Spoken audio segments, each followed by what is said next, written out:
Hey, welcome to Sunday Live at John's. Normally I don't do Sundays, and I didn't do laundry. I should have, but I found that I can make it another week. I just couldn't live with the decal from yesterday, if you guys remember that I did. Plus, sorted out a audio problem. You guys were saying you couldn't hear John, so now he's hooked up, boosted. Go ahead and say hello, John. Hello. Hello. Hello. Uh, I'm not an audio mixer or anything like that, so I have no clue what's going on. Can you hear John? Can you hear me? Give it another test, John. Everybody doing all right out there? Or is he too loud?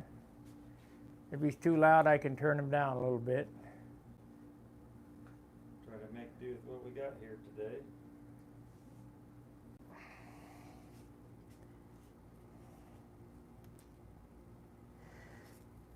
Let's see. Please type in the chat box if you heard John and is he overmodulated or whatever, so I can know whether to turn him down.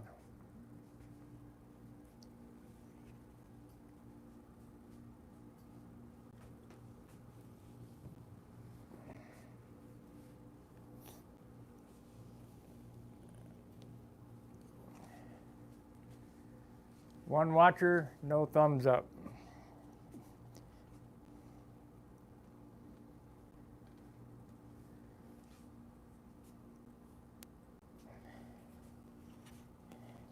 Did you paint silver along that inside edge there a little bit?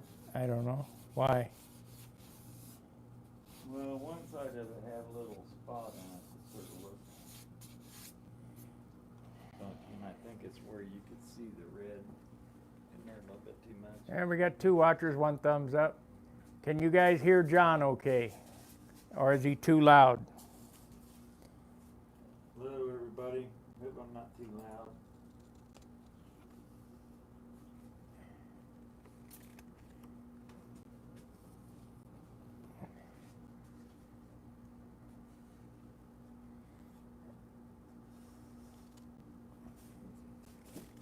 Back to the doldrums again. More sanding and sanding and sanding. Please let me know if you can hear us because I can't tell. Okay, sounds good, not too bad. Not too loud. Thank you, Scott.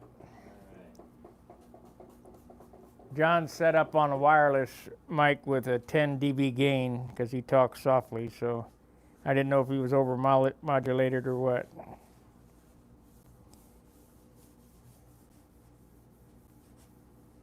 Yeah, what, Jack?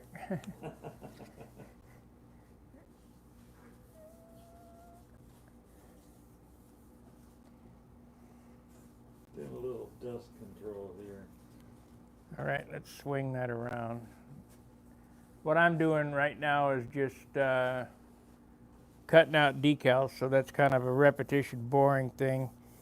If you remember yesterday, I had an issue with the decal.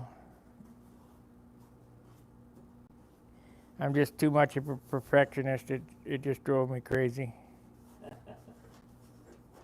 warned him about that last night. He's gonna go home and look at it. And he said, I can't live with that. Nope.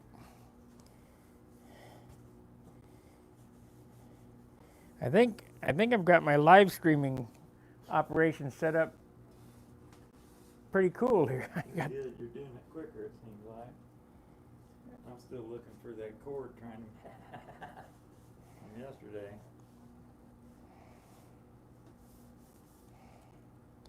No cord. That's good.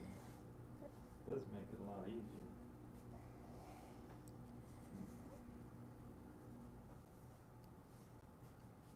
And now all I'm doing is wiping this thing down, getting some of the dust off of it, a little rag with some Windex on it.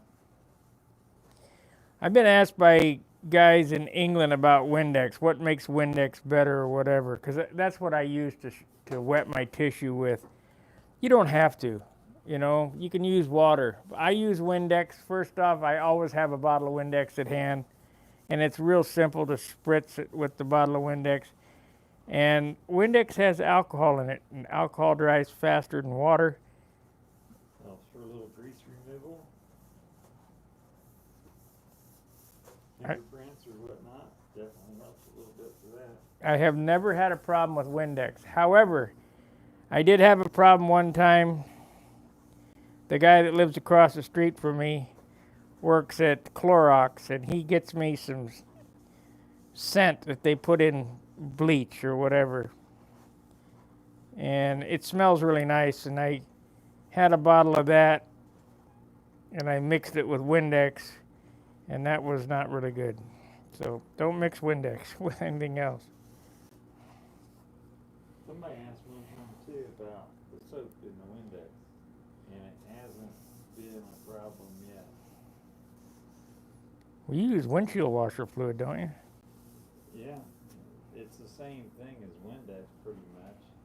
I like to use, I mean, when I'm using Windex, if I'm using Windex, I sort of like to use the original formula Windex. Right. And it says that right on the bottle. And I don't think it has as much ammonia in it, which, maybe it makes a difference, maybe it doesn't, but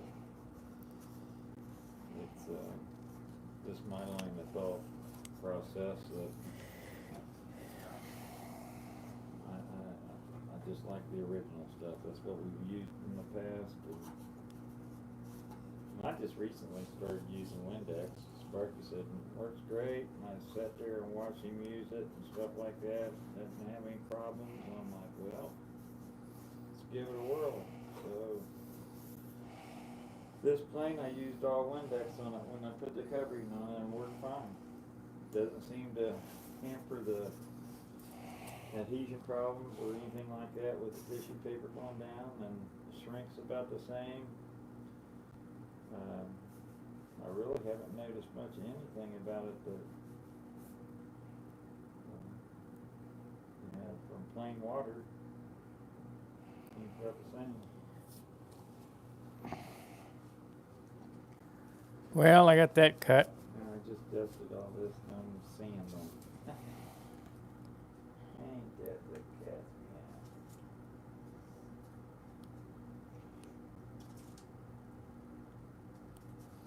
Second day of sanding for John. Actually, it's more than the second day. This is just finishing up the rough sanding from yesterday when I sort of quit last night, and I left some spots that weren't done. Are you guys enjoying the series at John's, or would you rather I do some how-tos, or, I kind of got to get an idea. John and I talked about doing how-to hinges. We could go from scratch, and take a piece of wood, no slots in it, and literally go through the whole process of, installing some hinges like it would be on a real airplane. And you could do a couple different kinds of hinges, regular barrel type hinges, and Sparky's hinges, pinpoint hinges, turbo type things. So, you guys want to see that kind of stuff.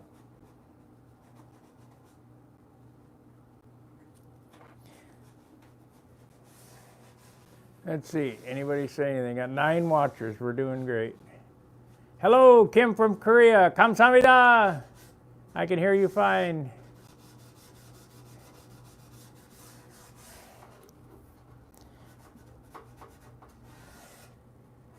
That's good.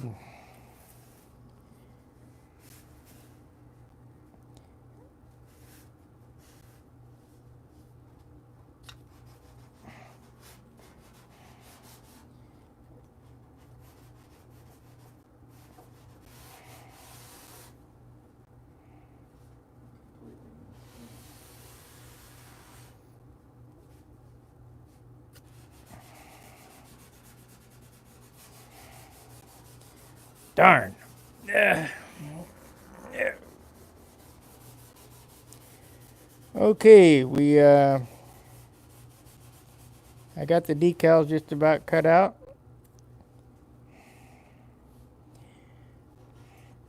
I took Tommy Looper's name off the airplane. First off, the decal didn't really stick that well. And second off, I had his name spelled wrong in a goofy font you couldn't really read. I mean, I like the font. It's kind of a scriptic font, but you can't read it. So I spelled his name correct, and I made it in a block letter that you could see. Because I'm a guy that likes to give credit where credit's due.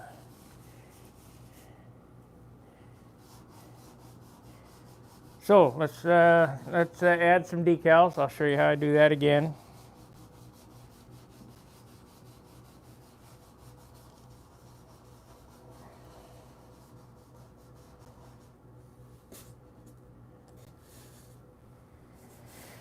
As I stated, I just couldn't live with that imperfection in that thing, so decided the easiest way to get decals up is to take some masking tape, stick it over there, rub it down real good, and rip it right off. Hopefully not with your paint with it. Yeah, well, hopefully you did a good job putting the paint on. So the first thing we're going to do is I ordered decal set, but it's not going to be here till next week, and I want to get this done. The solvents and all that stuff, order it on Amazon. It's $11 for a kit of 3 things. It was a good deal. 3 ounces for $11. It's kind of like the medicine business. 1 ounce for $300. That'd be a good deal. So I've dunked the first decal in. I don't. It's kind of like when I do fillets. I don't like doing it all at once. I like doing it one at a time so I can kind of keep track of what's going on.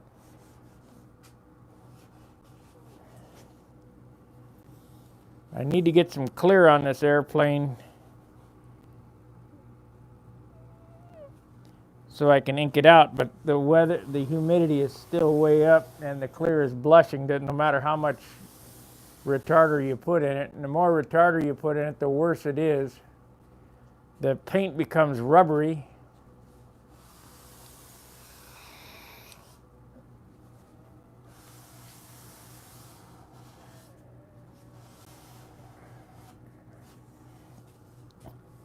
Okay, it's on the bottom. It's curled up. Should it flatten out?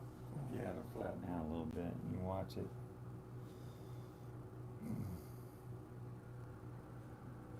Any tweezers still? No, put them back. Get the long ones. Plastic set somewhere around here. So maybe they might be out in the garage. But today I came more well prepared.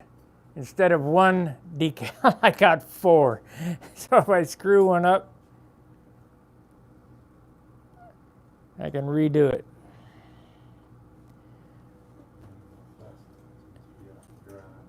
Now, had I have thought this out, see, this is white over red. Well, this airplane was white to start with. I'd have put a couple extra coats there and I blocked that out and taped it up and then painted it red. Put a roundel on that. Right. Peel the roundel off if that's ready. Make sure I get it on right side up. Yeah.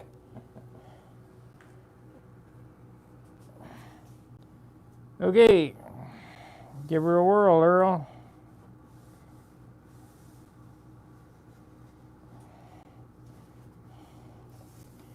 Eyeball it straight. Set it down and slide the paper out. It didn't get on there quite right.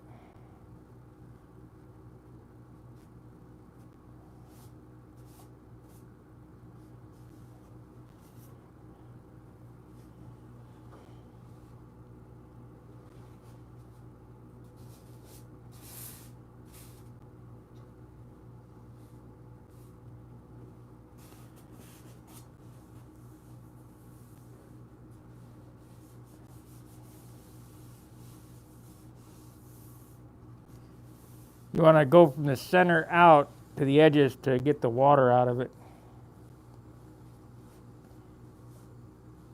Now I sealed the other decal with clear this morning, and that's how we know that the weather's bad, that it's blushing. But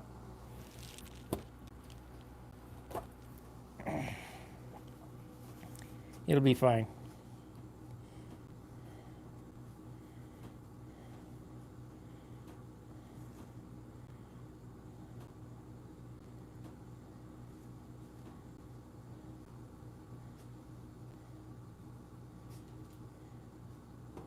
This is where I screwed it up yesterday. I tried to rub it with a paper towel, and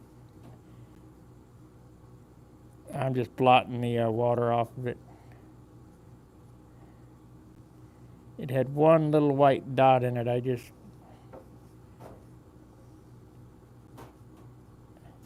couldn't live with it. All right, so now let's do the T looper.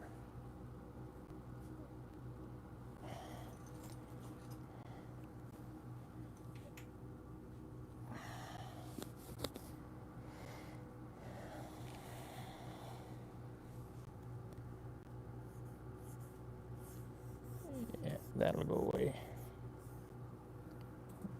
It'll get an ink line there. Play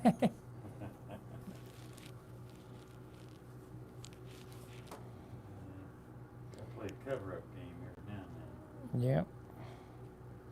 You know, I just noticed I could have cut this exhaust hole back a 1/16 of an inch to make it match the edge of that cowl perfect. It don't match perfect. But that's, Is that line? oh, see that cut right there? Oh, yeah. This line could have came back to Mhm. right there. Too late now. Never too late. But how much work do you want to put into it? Who's going to notice it? Well, am I going to be judging? Probably not. Probably not. I tend not to volunteer for that kind of stuff. It can be rather controversial. Well, they liked it the year I judged at the Nats. Everybody was happy. We had a contest one time, and there were some pretty good guys flying there, and they had some really nice airplanes, you know, big 60-size stunt planes. And I don't know if you guys remember John Sunderland, but he came there and he had this old magician, must have been about 15 years old, had an old OS-35 in it with a rod that was about already let loose, sounding like holy heck when it was flying. Well, let me tell you, he put on a stunt clinic that day and he whooped everybody's butt. And I don't know how many complaints we got, but there was a bunch of them. You can't beat us with that old junky looking old airplane. Well, just looked at him and said, well, he outflew you. Plain and simple. He may not have had an airplane, but you're not judging during the flight the look of the airplane. You're judging how the pattern is performed. And he just flew exceptionally well. And he whooped everybody, but they were not happy about it, I can tell you that.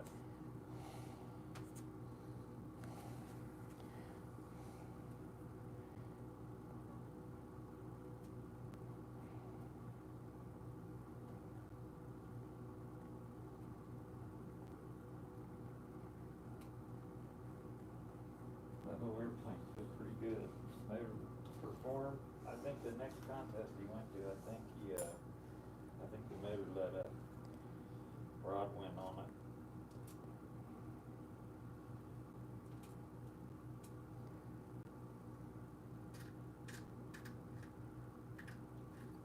Well, it'll stick down this time. I pushed it down real good. Get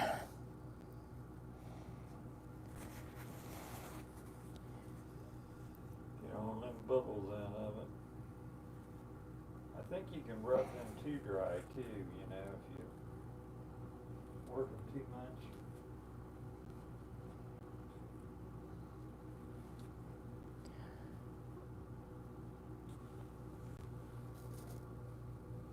I kind of wish there was more detail on this airplane.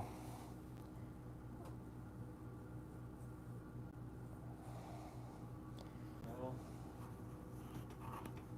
one of the things that doesn't have that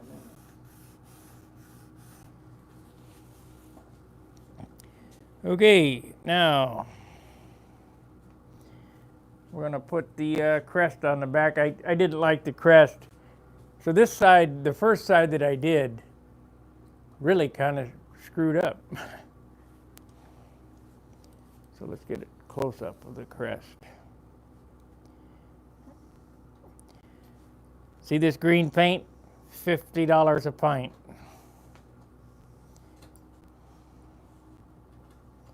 Bob Brookins.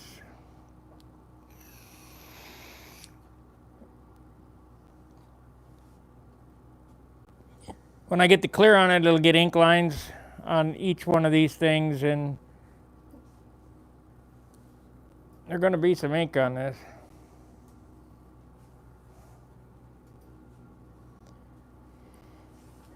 Let's see, we got any chatters? How-tos are always great to watch. I also enjoy the building series. Never fail to learn lots. Cancel. How-to videos are nice. Also at John's is good. I'm glad they're watching this from Korea. It's not North Korea, is it? I don't even think they have internet there.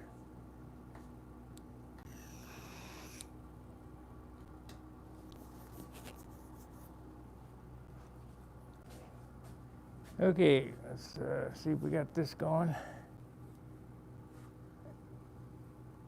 Now, the plastic model guys, like I say, they use a decal set and a decal solvent and all kind of stuff to get them to lay down. But I put this decal on. Once you clear it, I don't know why you would need to have a decal solvent to lay down on it.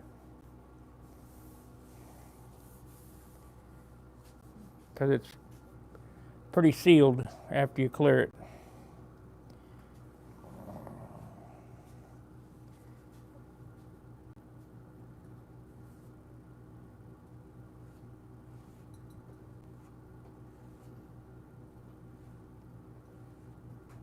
Ah, damn, can't get it.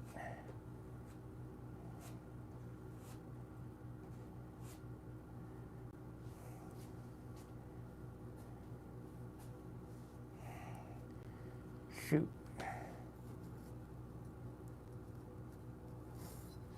Can't get it out of there.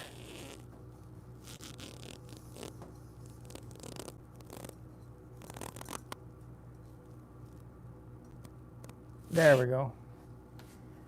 Okay, finally fished it out. Yeah, I fished it right off the paper. So we'll have to try again.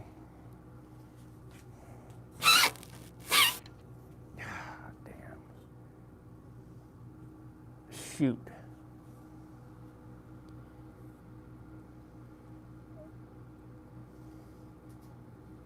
Yeah, I don't know which side is sticky now and which side is not. So I got to, it slid right off the paper.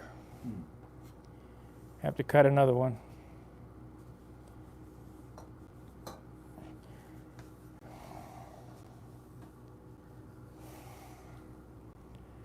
Darn. But fortunately for me, I came prepared today.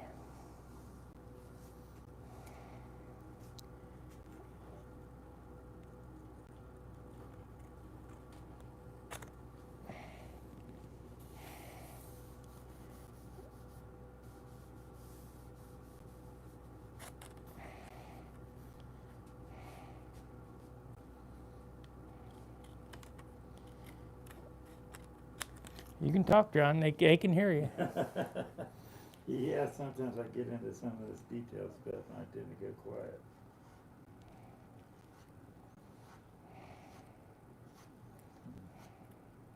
Words get the better part of me. As soon as I get these decals on, we'll take a look at what John's doing. Really not used to doing this stuff. Recording and all that. you'll have to excuse me if I'm not the best conversationalist.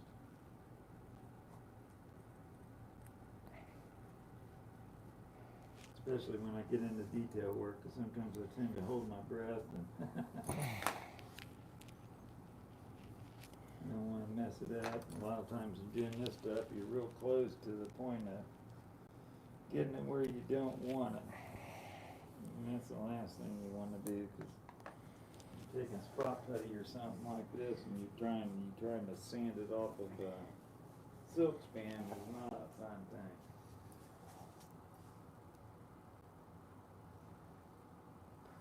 Well, I watched some videos, that they're all edited up, and yeah, I did that when I first started doing videos. But it's so difficult. I mean, it's not difficult. It's just time consuming. Yeah. How much do I want to put into? I don't mind showing somebody how to do something, but do I want to spend my whole day making a video, Editing it. Yeah, editing the video up.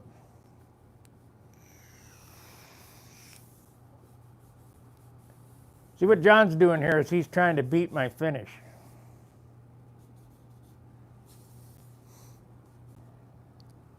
Which is good. I can do that. I know I can do it. I have done it. Also tied with you. At our one contest we went to, remember? Yeah, best I've done at the Nats, 19 points. We flipped the coin to see who was going to get the trophy.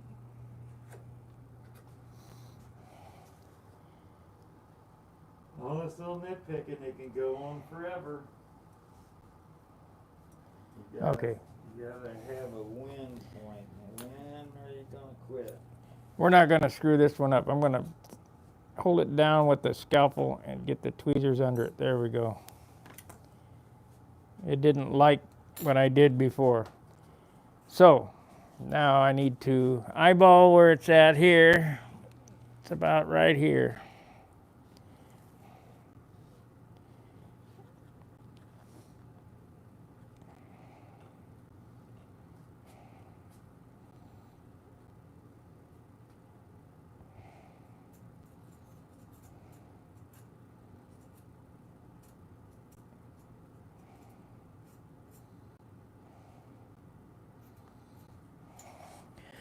Now eyeball it. Pretty close. Push it up just a smidge.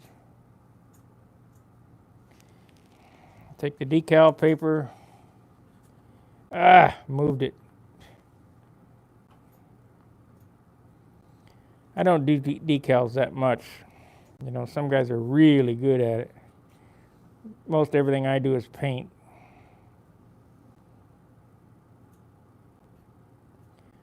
But there's just no way you'd get an intricate emblem like that painted on. Well, those cutters are nice, but they'll only go so small, most of them. I don't think you can get them much less than a quarter of an inch letter. If you want to go smaller than that, you got a problem.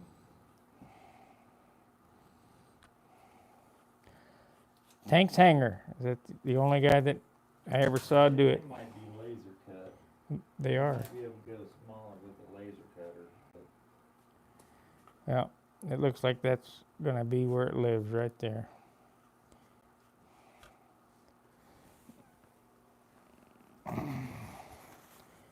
Just hope and pray it's in the right spot. And we'll turn it over and do the other looper, and then we'll get on to John.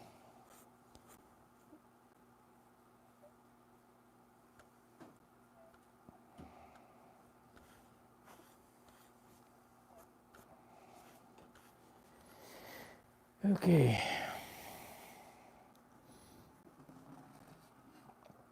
It's about a 3/8 of an inch back from the windscreen, about an 1/8 of an inch down.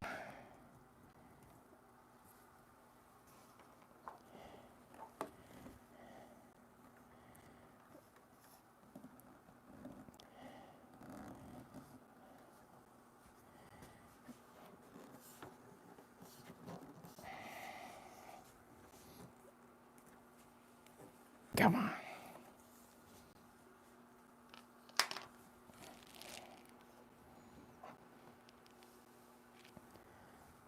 Okay.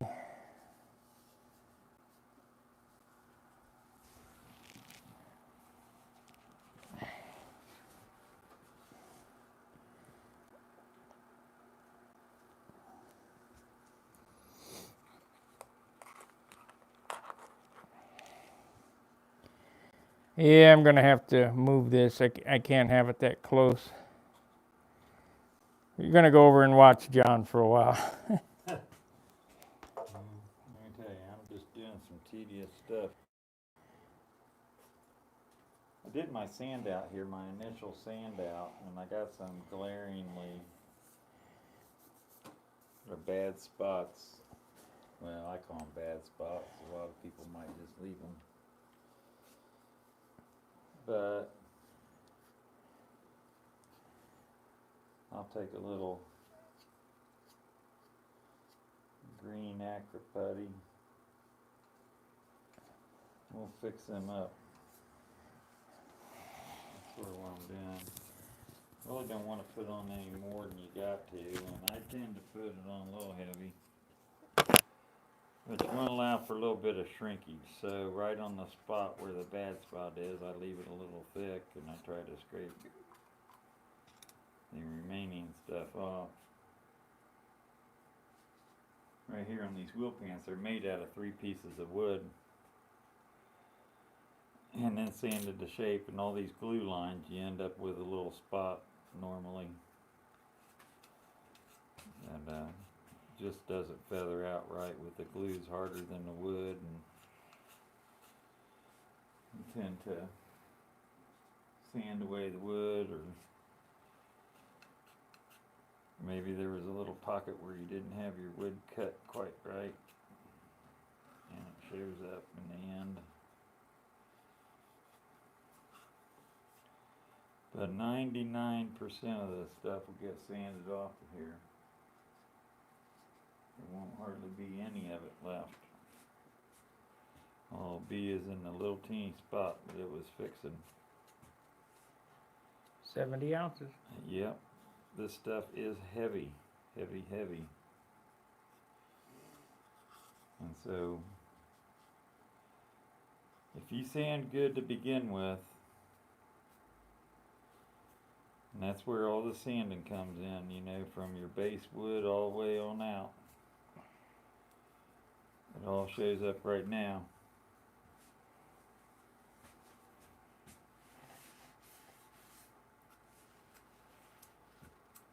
And you really can't see a lot of this stuff when you're doing it.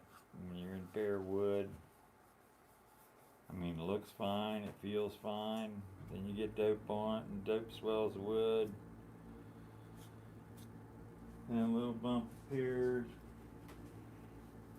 And you sand it down. Shoot another coat clear, it's still there.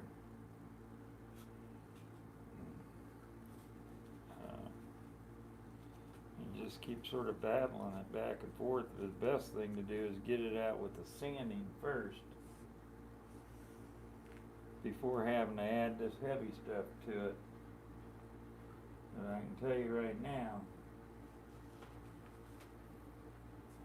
you're not going to get all of it out of it. You're always going to have. Well, it feels use good without some the of flat it. side. Yeah, pop that motor out of there once and see how it feels, Jay.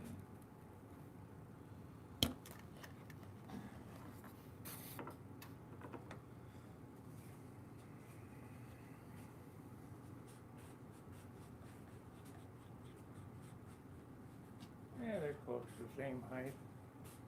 It's a little crooked. Neat little tip. Whenever you can find cheap calendars or free calendars or free notepads, pick them up. And I'll tell you why. You're seeing it right here. I use this to put this mix epoxy on. I use it to put this green filler, super fill, whatever. Well, you get a free mixing. Let me get this on. I want to make sure everybody hears this. When I'm done filling that page up, I just rip it off and throw it away. I got a clean sheet underneath of it. Remember this, you get a free mixing station every month. Yep. Called AMA magazine. That's it. That's exactly what I use it for. They're absolutely useless. You can read the control line article in there and whatever else pertinent information in a matter of about 15 minutes. It's an ad book for drones and RC stuff. I like it. That's much better, that lettering for Tommy. Yeah, it shows up a lot better than that other script does.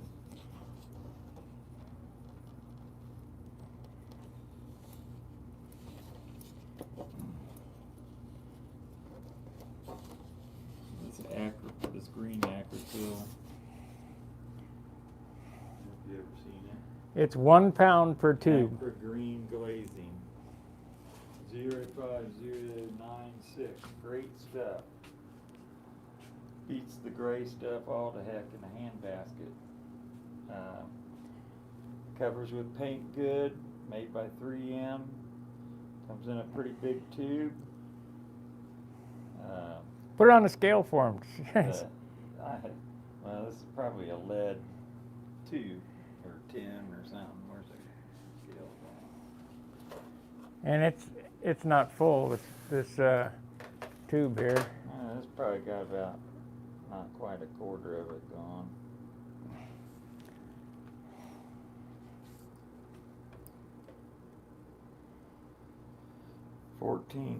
.4 ounces. 406 grams.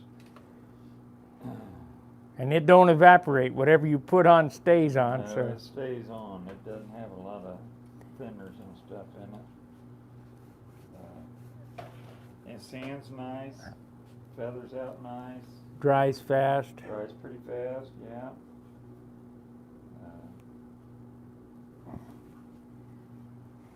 And these wheel pants weighed a ½ ounce for the 2 of them. 1/4 ounce apiece. And they'll probably be an ounce when they're done, which I'd like to see them at a 1/4 ounce when they're done.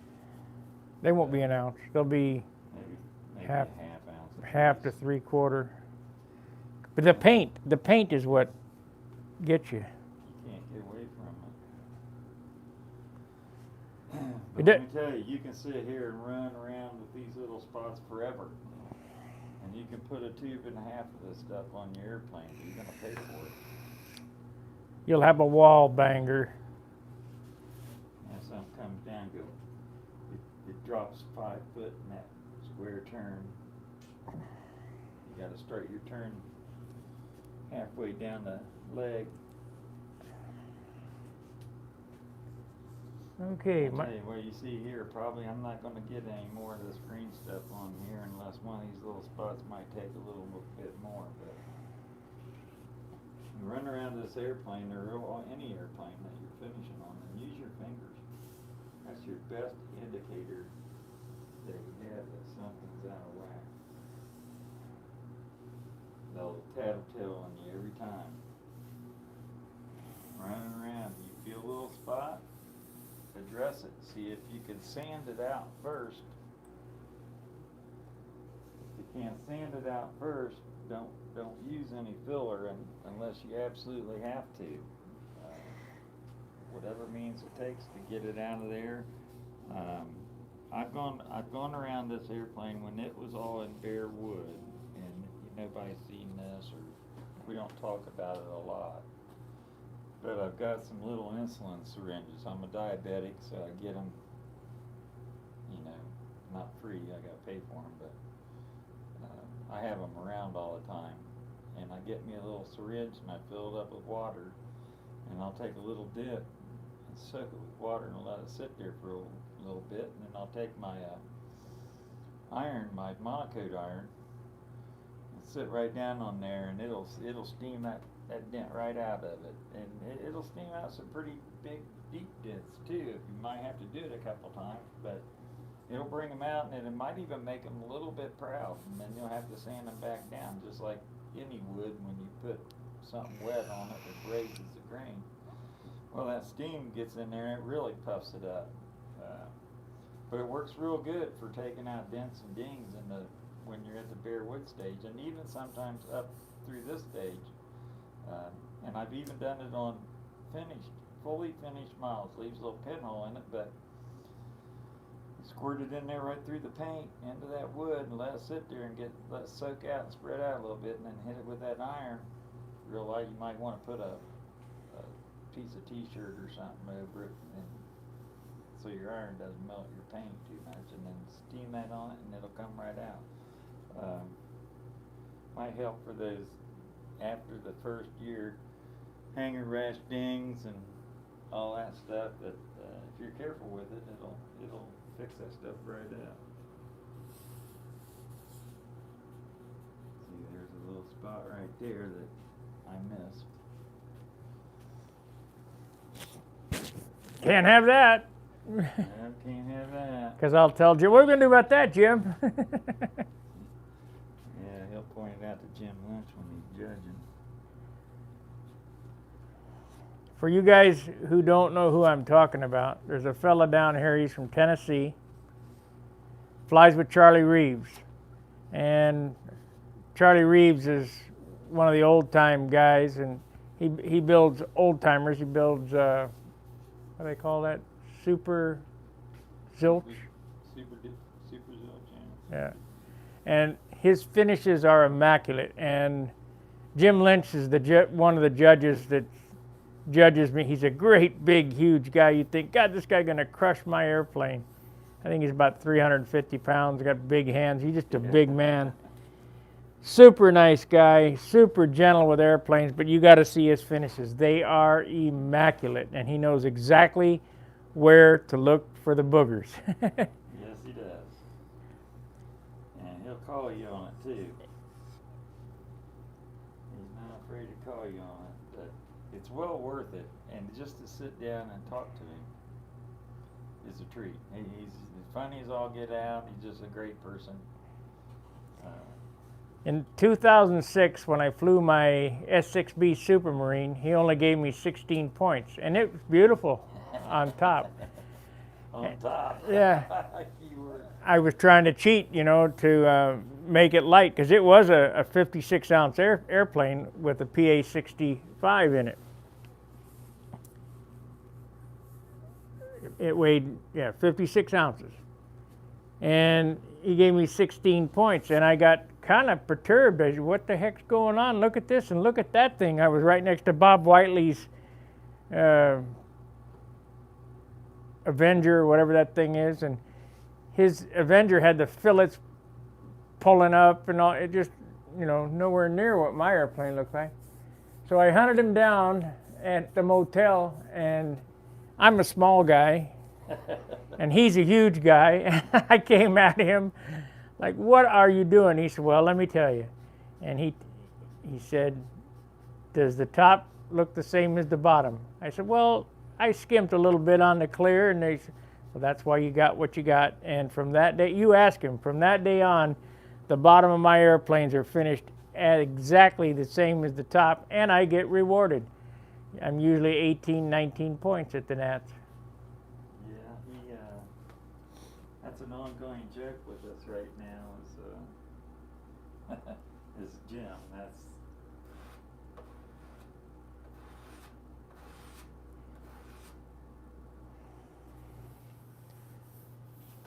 This stuff, man, I'll tell you what, I'm serious. You can chase this stuff forever, and about the time you get it all done and you're taking it up the steps to go out in the garage to shoot something else on it.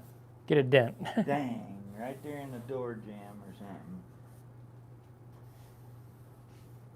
So you gotta sort of call it quits and get more paint on it. And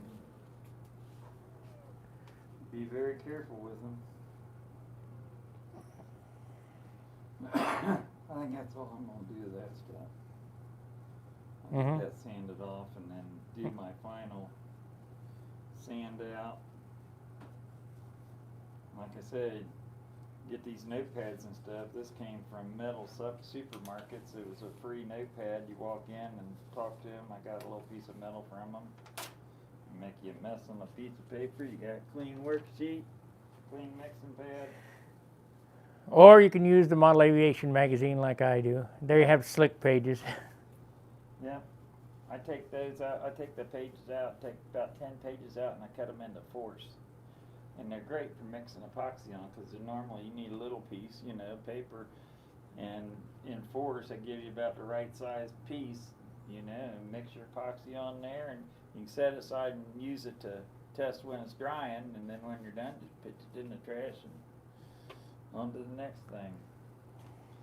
I think we might do a hinging tutorial today, where we take a couple different kinds of hinges and show you how to inlet it, and some little tools that you can make. And trust me, I've got all sorts of little sanding tools and stuff that I just out of your scrap boxes. You know, make these little sanding tools, and this this adhesive back sandpaper is great. You stick it on there, or take regular sandpaper, a little bit of super glue, and stick it on there and glue it down to it, and trim the edges off real good, and make just all sorts of neat little things. And Being a newbie with not a lot of building experience, I enjoy the build days at John's. It's always neat to see the challenges get resolved on screen. Seeing a true master at the craft working is a real treat. Thank you for all you do, Sparky. Yeah, you're more than welcome, you guys. we appreciate it. And while we're watching paint dry, so to say, we'll move this stuff out of the way. We'll break out some of the little boxes that I got with little parts and pieces in it, what I'm talking about.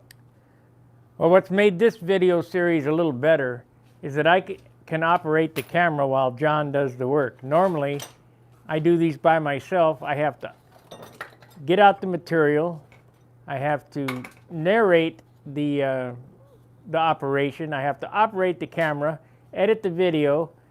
So, you know, it's ridiculous. So at least now I can operate the camera, be the sound man, and John can do the work, and we get it out to you.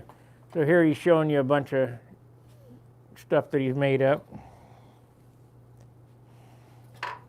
Now you end up with 1,000 of these things. You can throw them away after a while. But here's just a jar of nothing but fingernail files, different kinds and shapes and grits and that kind of stuff. And this is a hinge sanding block that I use when we use our little sander thing like this. We hold it like this, and it makes your sanding cut Pocket. your pocket vertical to the surface that you're working on, and that works really nice. And it's just out of little scrap pieces of wood. We'll get onto this when we do our hinging thing. Here's I made a piece. I made these combat planes, some voodoos, and I needed to sand the leading edge to shape. So I took a piece of balsa wood, a big chunk that I had, a scrap. I probably wasn't going to work for much of anything else, and it was sort of hard and heavy. So I cut this out with jigsaw, and then sanded it to shape. And I made a little jig where I drew the airfoil to shape, and then I bent it in half, and then I cut it out, and that made both sides symmetrical. And then I made a little gauge and put it in there, and I started sanding these grooves until that gauge fit right down in there all the way across. This is about 2.5 inches long or so. No, it's 4 inches long. Maybe 3. Y'all guys always brag about the. But anyway, for sanding leading edges, and I got a coarse grit of sandpaper on one side and a finer grit on the other side. And I can just run that back and forth along that piece of wood and sand it to shape real nice and easy. Get the ruler. I want to see how long that is. I bet it's 3 3/4 inches long. Okay. See who's lying here. 3 1/8 inches long. Yeah, missed it by 7/8. 1.5 inches by 2 by 3 1/8. It's not very big, but it's wide enough that it's sort of stable, And that's the thing when you're trying to sand a long surface, you want to make it sort of stable. Here's a little piece with a T-block where I can get down on a flat surface and sand. Or you might glue a piece on at an angle like this where you can get up underneath something and get back in there and sand, and then you can cut these ends triangle shaped or round or square or whatever you may need for the job. Here's a little slot cutter. It's a double slot cutter. That's for my hinge. It'll cut the center slot, and then it'll cut a wider slot to go down there before it bottoms out on these outside pieces and quits sanding. So you get a twofer out of one little sanding piece. Here's just a flat piece of sandpaper shot on that. Just another little flat sander. That had paper on it flat, and I needed to bear down on something. I got a piece of plywood. But there's an inside to this piece. There are male. The female and the male fits just perfect. It's got sandpaper, so I can sand the inside of that shape if I needed to. All sorts of little round pieces with sandpaper on the outside of them, all different sizes and shapes. Can't remember what I did. Show them your brass tubing fixtures. There's another piece like that.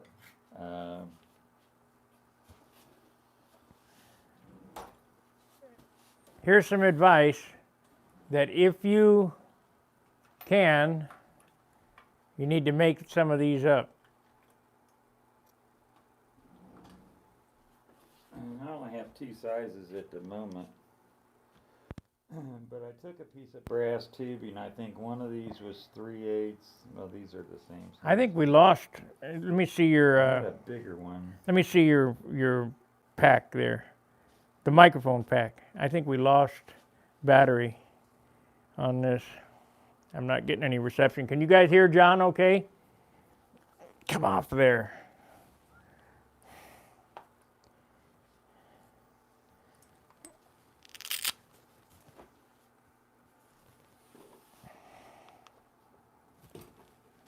Can you guys hear John when he's talking? If not, I'll change the batteries out.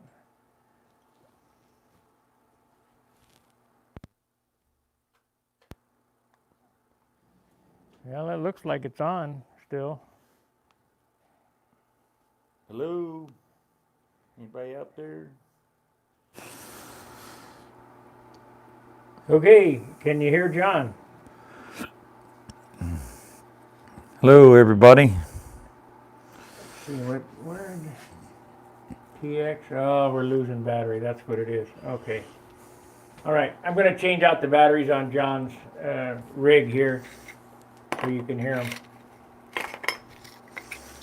So, hello, Mike. Can you hear John? Okay. I mean, did he cut out or something?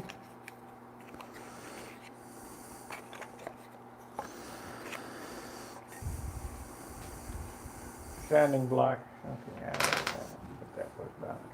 Did I stick that down the bottom there? Yeah, I did. Forgot how to get this open.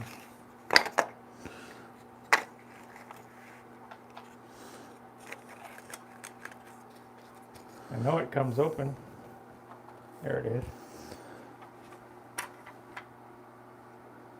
Okay.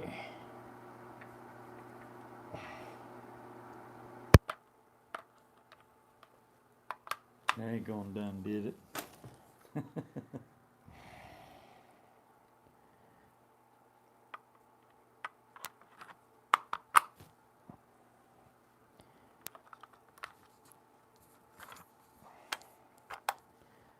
Okay, that's that one. I'm changing out John's batteries, so give us a second here. Want to make sure you hear John's recitation on these tools.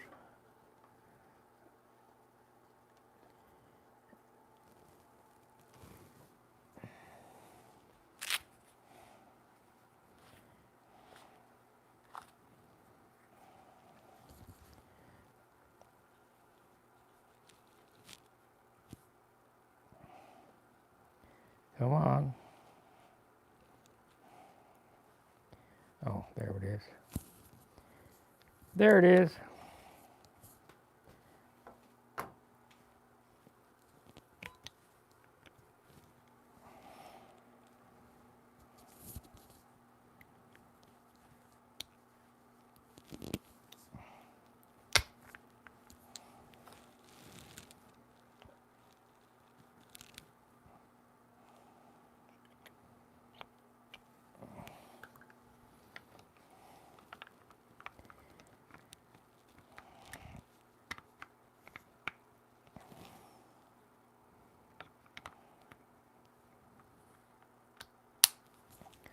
All this stuff is so battery hungry.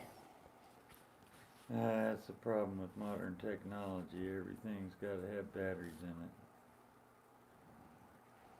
You know, they think about all this ecologically correct stuff in these battery-powered cars, but nobody's addressing the fact of making the batteries and the disposal of the batteries and the hazardous waste that we're putting back in the ground from that aspect of everything. Okay, you can clip that back on your belt. Let me see if you're, I think, pretty soon. Yeah, there you are. Okay, now talk. Can you hear me now? Yep, we got John going again. All right, well, we'll get back to this. He wanted to see these little things that I made. This is just a piece of metal that you can put sandpaper on all four sizes, but I just got it on the thin side right now for cutting a slot. Fine paper on one side and a little coarser paper on the other. And then I made these little pieces out of some brass tubing. And I soldered a little piece of brass tubing on the side of it, and I just split a little short piece down the center and sort of filed it flat and then put a piece of sandpaper inside of it. And I made a couple different sizes and these little handles. There's another piece soldered on there. Worked great for doing like radiuses on the leading of your stab and elevators and stuff like that. Fantastic little tools. I made 4 or 5 of them, gave Sparky a couple. But those are some of my little sanding tools. Here's a few more. These were, I don't know, a grab bag at Hobby Lobby or something, had a bunch of little handles and junk in it, and these just happened to be cut like that, and they really work pretty good for, having to get down and sand at an angle, get up in underneath something and stuff like this. These are little cheap hacksaw blades from a dollar store or whatever, and this one's got 2 of them side by side taped with a depth block where you can literally cut, say in plywood or something like that. You can't sand very good, you can use one of these. Just stack the saw blades up and super glue them together. There's 3 saw blades just taped together on the end. Here's another one. I set these up for different depths. This is not quite an 1/8. This is an 1/8. Another sanding block. Just little parts and pieces and stuff. And all this stuff comes in handy. And keep a couple little containers full of these things and break them out when you need them. But then I guess that's my tutorial on making up little jigs and stuff. I'm a big one on making jigs and doing it right and square and neat.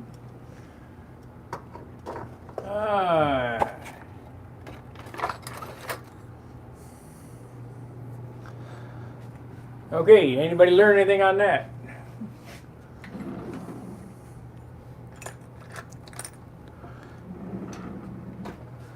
Let me get some wood. We'll go about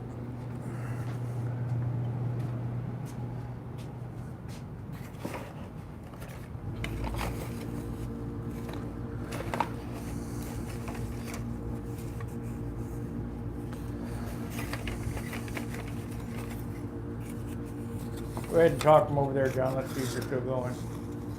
Okay, I'm over here in the wood pile trying to find some little pieces of scrap to do a little bit of a hinging segment. I don't know how much we lost of the other thing before I noticed the batteries were dead in the road link, but they don't last long.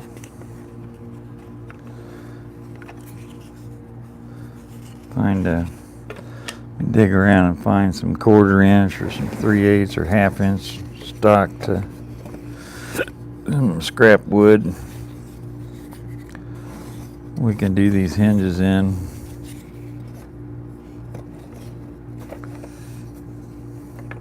There's stuff here, that's for sure.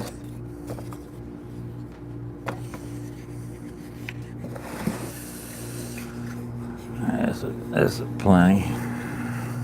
We'll dig out some hinges. Go through the process.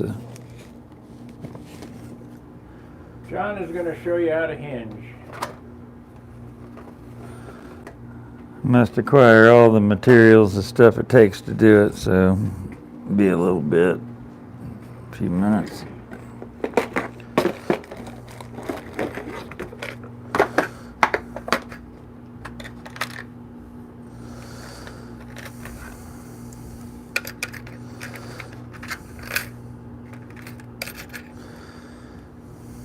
Yeah, I bet Tommy's going to get a kick out of that. Pilot by T. Looper.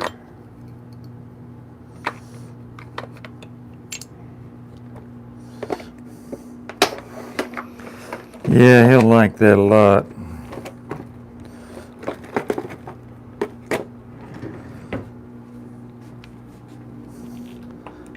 You get out all the paraphernalia here, guys.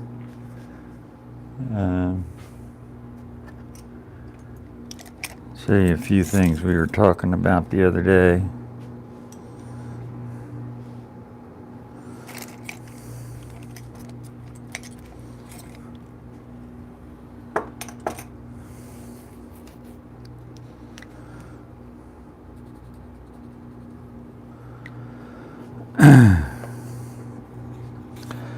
All right, we're going to just sort of abbreviate this a little bit here.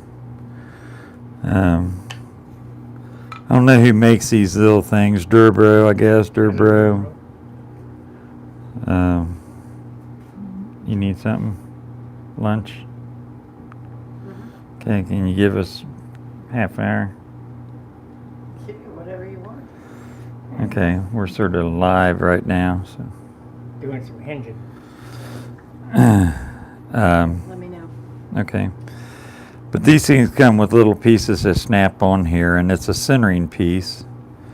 And no matter what size your wood is, you sort of tilt this thing sideways, and that'll center this little bracket up on the wood.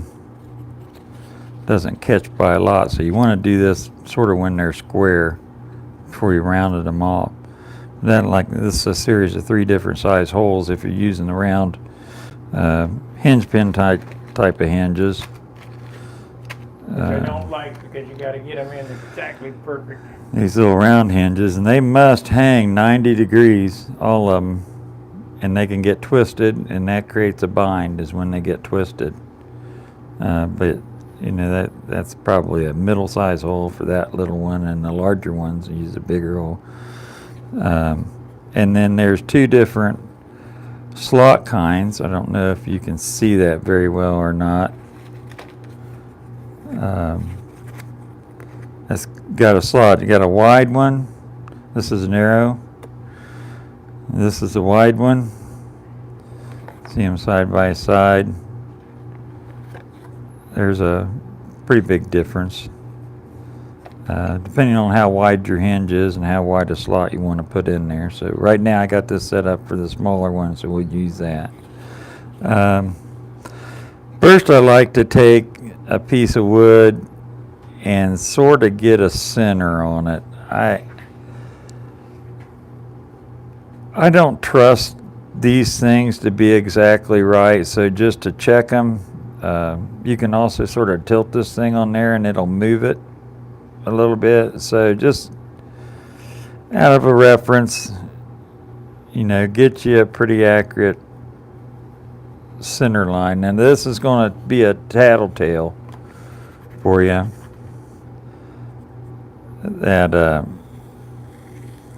as you start putting these in there, you'll see if one's off, and you'll know it before you ever even continue to cut it on out.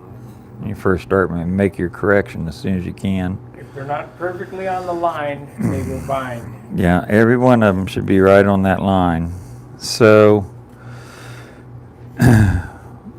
we always do these before you round these edges off. Do them when they're flat like this. And this piece will lay on there real well. So you sort of find your location that you want your hinge.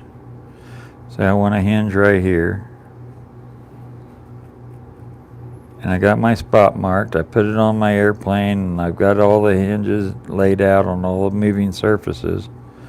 You take this little piece and you sort of rack it sideways, and it'll scale itself down to whatever thickness that you got.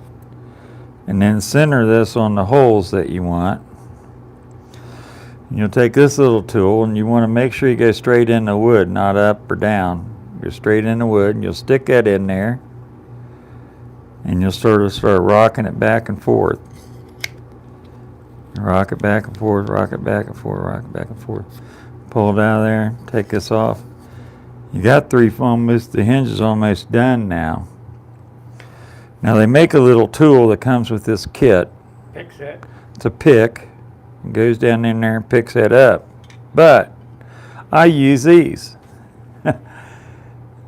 These are made by X-Acto. They're little teeny saw blades. There's, two different kinds. A little short, skinny one you can get in tight corners or puncture a hole with this, and then a little more blunt one with a lot more aggressive tooth to it. You can take a couple of these, and if you just nip this tip off of it and make it a little wider, it'll still go down in there. Now you can take this and stick this in there and just work it.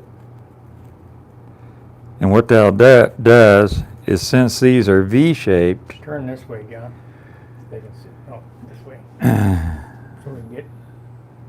Since these are V-shaped, they leave the center part of the wood in there, and they just leave these outside edges.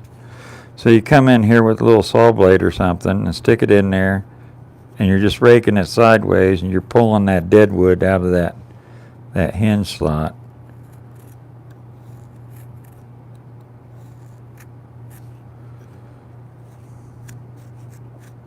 However deep you want it. Now that thing's in there. It's in there that far. That's more than far enough. It's deeper than the hinge is. Thank you, Scott, for the super chat. All right, now we've got that done. Let's find a hinge that fits that. Now, which hinges fit that? That one's about right. There's the hinge that fits that.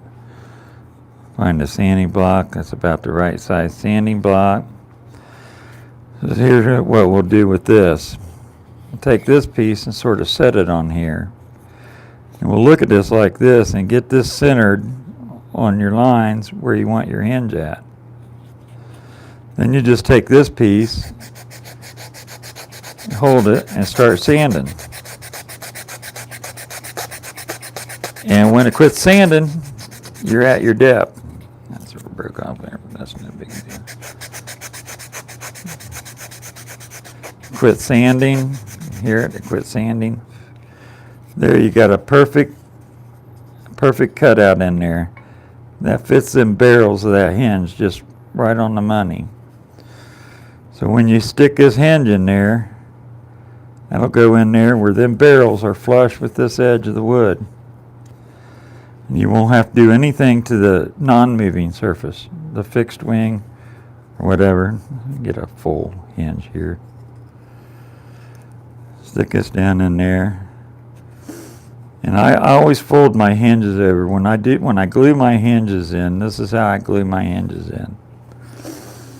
I'll take a toothpick and some epoxy, and I like to use sort of slow cure epoxy, 30-minute or so, and I can do about one flap. And I'll take a toothpick and I'll work epoxy down into all these slots. And I'll take a paper towel with some alcohol on it, and I'll wipe off anything that's on here on the outside and clean it up. Now remember, he's not gluing these hinges in until after it's finished.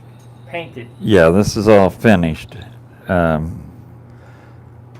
I'll take some Vaseline, I'll bend that hinge like that in a little paintbrush, and I'll paint that barrel with some Vaseline. I'll bend it back over here and paint this side. And I'll do all of them, have them all ready, and they're just sort of sitting there, ready to go. Be careful not to get any Vaseline on the tabs. And you're taking things and epoxies in there. You know, take them and just insert them a little bit. Like that. That's all they need. I don't know if you can see this low. Turn on the glass. Or we'll pretend this is a table edge or whatever, the full length of your part you're working at. You have 2 or 3 hinges in here. You take and push on that. That'll make all your hinges set in there exactly the same distance, because this surface you're pushing up against is a full length. Push it on the table. So. I sort of do it on the side of the table where I can watch it. Hold it. Let me, okay. Do it on the side of the table, and you say you have 3 or 4 hinges in this whole flap. We've only got one in this one. Take this and just push it in until it touches. Set them off the side and let them dry. They're good. They're flat. They're square this way. They're straight down this line as you can get them. When you cut the line in there, just let them go and let them dry. And then after these are dry, then you'll put them in the non-moving surface. But that makes you a beautiful little hinge. It's perfect. It's, you know, everything will look nice and uniform. We could go on and do a hinge pin, say like this one, and the only difference in this is the slot. I have to get a slot thing out for that. Here's one out for that. So this is a little bit deep, but we can just sort of abbreviate it. You can still use the same sort of tool. It just lays on there. This piece makes you stay straight up and down. Just start sanding. This is actually a little messed up here. A little bit too deep for this, but we'll try to do it here. But your sanding block wants to be only the size, the depth of this wants to be only the size of this little round part. So now you'll take this little tool, which you get in the kit, and put it over there. Center it up on your groove, or you could already have this done. Drill you a hole in there. Go ahead And get a pin vise and a drill.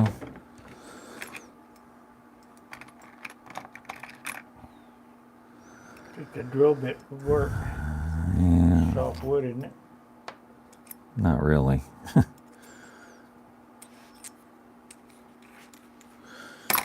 Sort of junk wood.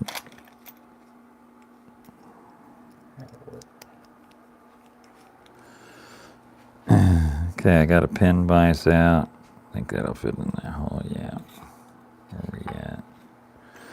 Right here. Remember, this little thing squeezes down on that wood, and that's what holds your center. Now this one fits the center hole. Keep that squeezed on that wood and laying flat on it. Run that in there. You're out the other side. Now you got a perfect little hole. Now when you stick this in there, you get it buried down in there, just flush, but you can use the same thing. You want this hinge to hang perfect 90 to your surface. If they're hanging like this, your hinges are going to bind. They all got to be exactly 90. That's why these are a little bit tougher to install. You almost need to like put one in and let it dry. But I still let them hang 90 down in the same drill, about pushing it up against the side of the table, run it down like that, push it in until it's flush, and then you're perfect. When you mount this on the back of that wing, you'll have no gap. When it's mounted to the wing, you'll have 0 gap. It'll just barely touch. And painting and stuff, typically you're done painting and all that stuff at that time, so it works out fine. But you can get a real tight hinge line that way. And, you know, my flaps and stuff, it depends on the airplane. But I sand these back about a 30-degree angle or 45-degree angle, whatever you prefer, however much throw you want. And make a V, inverted V, I guess, on the leading edge of my moving surfaces. And then the trailing edge of my wings is always square, maybe just a little rounded over on these sharp edges. And you put that on there, and I guarantee you, you're going to have a beautiful, nice, little tight hinge. Sparky's hinges are basically the same as this hinge, with Only the easier to exception align. they're easier to align because they're square. The shank on them is square. So you drill like, the shank is an 1/8 by 1/8, so you drill an 1/8-inch hole.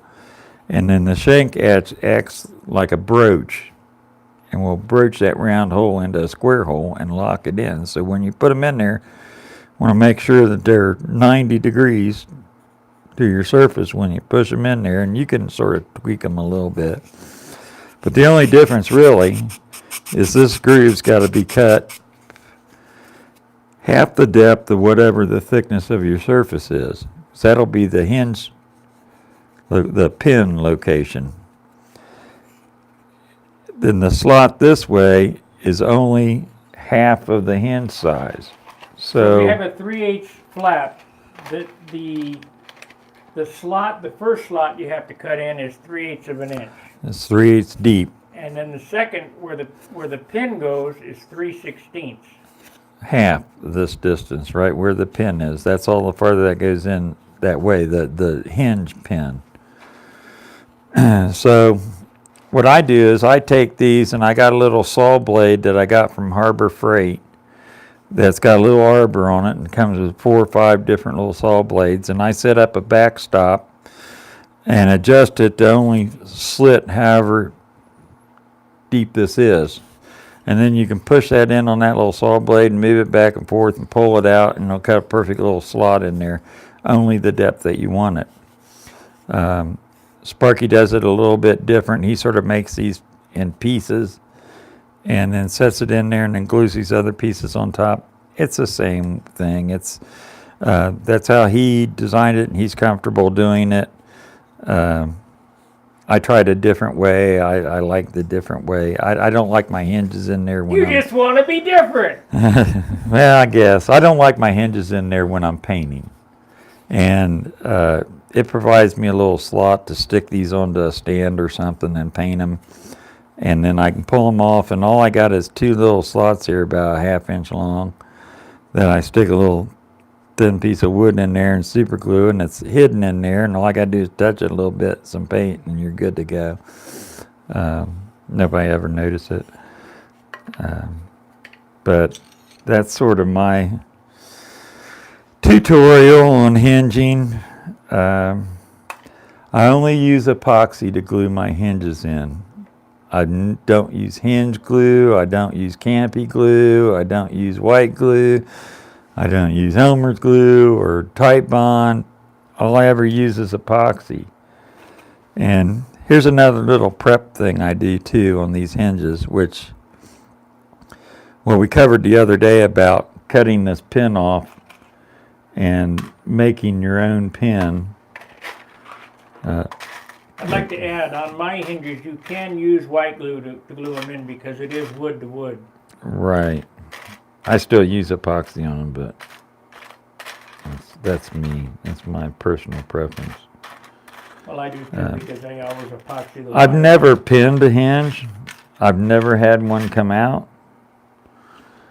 So, let me find I had out. a hinge come out. I'm using flat glue. I won't say who that's from, but it was sold as a glue to glue flaps on.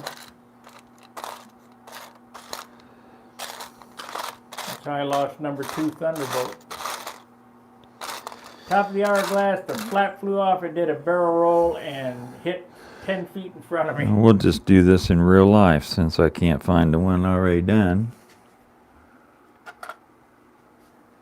Okay. I'm gonna take this little hinge, and there's one end of it that's smashed. I guess you could cut the head end off too, but the head makes it easier pulled out. Push it all the way. Push it all the way to that. As far as I'll go that way, and I'll come over here to this side. Trim that piece of that pin off there and pull it out. Now this I'll throw away.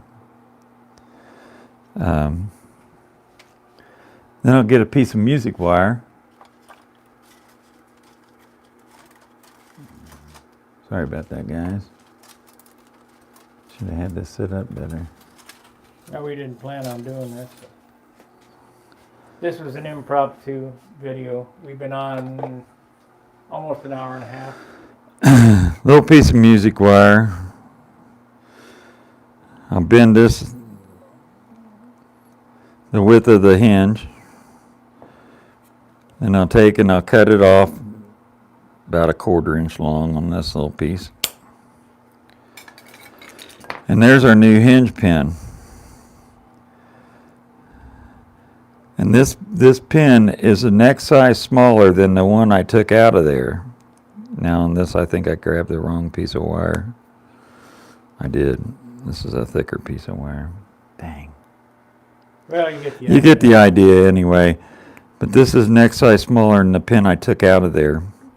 And put that in there, and this little angle, you make sure it goes flush with the flap. And when you insert that flap in there, that little angle goes into the wood with that flap, and it keeps it from coming out. So I do that, and I also take and clean all these hinges off with alcohol. They might have a mold release on them or whatever, so just to be safe, you can sand them a little bit, roughen the surface up, clean them with some alcohol, and I haven't had a hinge pull out yet, knock on wood. But epoxy to put them in with, and that's pretty much it. That's Well, guys, I think we're going to end the stream.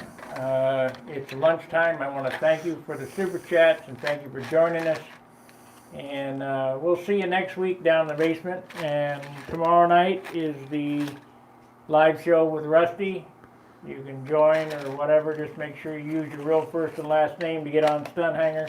There's been a few try to get through here lately, and it ain't happening. But I guess that's going to be it. Thanks for watching.